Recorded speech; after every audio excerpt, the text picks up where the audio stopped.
မိဘတွေအနေနဲ့ကလေးတွေကိုဖုန်းလဲပေးမကင်ဘူးအဆက်တွေလည်းမပြတ်ချင်ဘူးဆိုတော့မိဘတွေအတွက်ကိုကျွန်တော်ဒီနေ့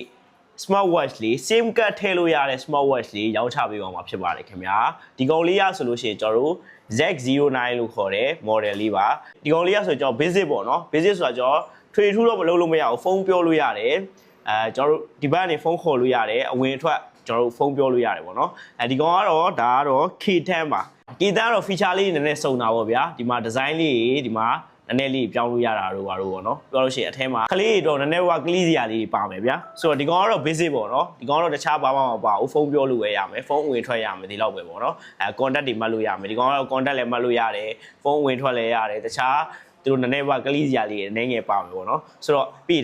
design ပိုင်းလေဒီကောင်ကပို့ပြီးတော့မိုက်တယ်ပေါ့နော်ဆိုတော့ဈေးနှုန်းကတော့ဒီကောင်က4000ဝယ်ဒီကောင်ကတော့6000ဝယ်ဒီကောင်ကတော့ Z09 လို့ခေါ်တယ်ဒီကောင်ကတော့ K10 လို့ခေါ်တယ်ဝယ်ယူခြင်းလဲဆိုလို့ရှိရင်တော့ဘယ် model ဝယ်ယူခြင်းလဲဆိုတာကိုကောင်းမှာရေးပေးပါဒါကတော့သူတို့ဘူးလေးတွေပါဒါကတော့ Z09